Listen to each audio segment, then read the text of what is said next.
The Unlimited Lights B Main is presented for Seafair by Graham Trucking. CDL Class A drivers wanted at grahamtrucking.com.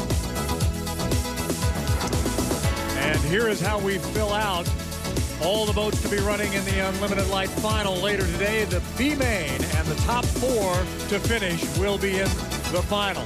You have the UL62 boat, the IRS Enviro, the Boat Trader, Mako of Bremerton, Miss Graham Trucking, Venture Bank, and Atomic Screen Printing are your boats for the B Main.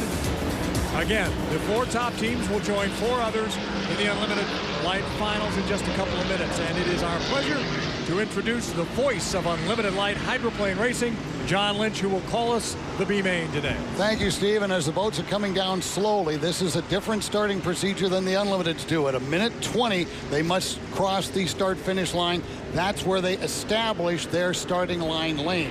Also, boats that do not have superchargers start inside boats that do have superchargers. There are 2 blower boats in this heat.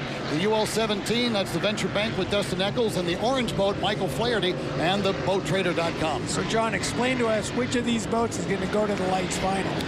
Top 4. Top 4. 4 of them. This was designed as an 8-boat final, but 2 boats have had to withdraw due to mechanical issues, including the UL-19, Ryan Mallow, who won a heat yesterday, but they're broken today and cannot run. But 4 boats will advance. It'll be an 8-boat final at 4:15. And John, those guys, unlike the Unlimiteds, get to run on the front row. They're not trailer boats. Absolutely, and it is 8 wide, designed on this race course. Now, the boat you're looking at there, that's Justin Eccles, a boat that came alive yesterday afternoon, the Venture Bank entry. That's a brand new Ron Jones Jr. boat that the Rick and Sean Bridgman team out of Olympia have acquired, and it's just now coming into its own. Should be very interesting in this heat. As you can see, we're down to 12 seconds to go until the start. All the lanes have been established. The 2 blower teams must stay in their lanes for 1 complete lap. As they come down for the start, Rod Bork in lane 1, and then next to him is Al Carstensen. Then trailing back is Charles Zadaro, and the outside, Michael Flaherty. As they head down towards turn number 1, it is Al Carstensen with the lead. Michael Flaherty coming up hard in second place, hard on the outside. Just like the Unlimiteds, the inside is worth a lot here, is it not? Absolutely, but not always worth everything. Right now, Al Carstensen says he was coming into this heat running with a handicap. They didn't have the best gear, but he's in the lead right now. And if he can hold it for 2.5 laps, he will be in the final heat. But he only needs to be in the top 4, and you can see them all getting together as they go down the backstretch. Going hard down that backstretch, you see Mark Eccles in that orange and blue boat. That is Dustin's father in a competing entry. He's gunning for the final heat in that boat, the Miss Graham Trucking. There's the Mako of Bremerton. That is Al Carstensen with the lead as they come down for the end of lap number 1. And it looks like officially Al Carstensen has jumped the gun, John.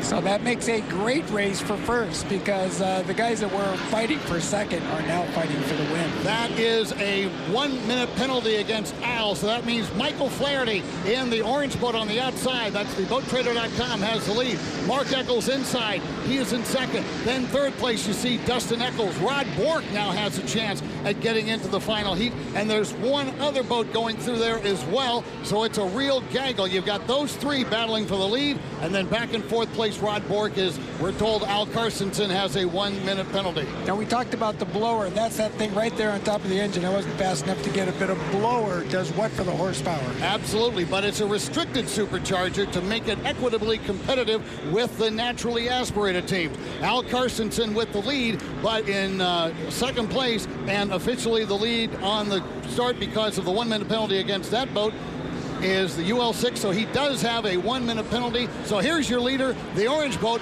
Michael Flaherty, BoatTrader.com. But it's the top 4 that will advance to the final. Second place, that's Dustin Eccles, the son, and inside of him is Mark Eccles, the father. In third, back to the 4th place boat is Rod Bork. And then Charles Zadaro back in 5th place is Al Carstensen with a lead on the course, but he is 1 minute behind with that jump the gun penalty. Have you ever seen anybody make up that 1 minute, at least when they only have to be 4th? Is there a chance that Al Carstensen can still make the final? No. No, not a chance in this particular heat, not with this particular group unless a couple of boats went down. Al Carstensen's been passed by Michael Flaherty Flaherty is the leader. Al Carstensen there. He has, in the Mako of Bremerton, a 1-minute penalty. Still driving hard now. Last year in that boat, it's been redone, but he was the second-place finisher here. But there is your B main winner. It's Michael Flaherty. BoatTrader.com presents Baker Equipment Racing. And now the Eccles family, Mark on the inside, Dustin on the outside, are coming down to finish in second and third place in the Venture Bank, the white boat, and the orange and blue boat, the Miss Graham Trucking. Then fourth place. You know what I said about fourth place, about not being able to make that up? Well, Rod Bork is the fourth place boat if he gets around to the finish, and Charles Zadaro is fifth. But Rod Bork in the IRS Environmental Benz Electric, he's going to be able to finish. There is, you're crossing the line now, your fourth place boat in the B main. So 4 teams advance to the finals, and that would be the Eccles family, Mark and Dustin, plus the winner, Michael Flaherty, right there in the BoatTrader.com Baker Equipment, and Rod Bork in the Benz Electric. There's your 4 teams advancing to the 8-boat final. Now, Michael Flaherty, he's the defending champion here. Is that correct? He is the defending champion in the boat that is now driven by Kaylee Perkins. Interesting. The Michael is returning to a supercharged boat. He first started in the series in a supercharged boat that is now part of the North American Challenge Cup series. But Michael and this team, this is the boat that had that devastating crash, nearly killed Kevin Aylesworth in San Diego 2 years ago. The Freedom Racing team rebuilt it. The Baker family, Bob and Kathleen, acquired this boat. Michael Flaherty came over to drive it, and now he's driven into the final heat. Now, you spoke of Kaylee Perkins. How many finals has she made? There's obviously a lot of interest in Kaylee. Does she tend to make the finals? She has been in the finals in both of her heats. She has 4 preliminary heat victories, looking for her first final heat victory. Anyway, Michael Flaherty, the beneficiary, actually Rod Bork, the beneficiary of Al Carstensen, jumping the gun at the start, was just over at the line. Now that blower we've been talking about, that's that piece of equipment right there. Now the boats without that blower, they take air just naturally in from the atmosphere, but that blower has some fans that actually suck the air into the engine. We're going to be rolling the start. Let's take a look at the restart, or at the start of this heat. We'll see Al Carstensen at 2, at 1. Oh, less than a second off.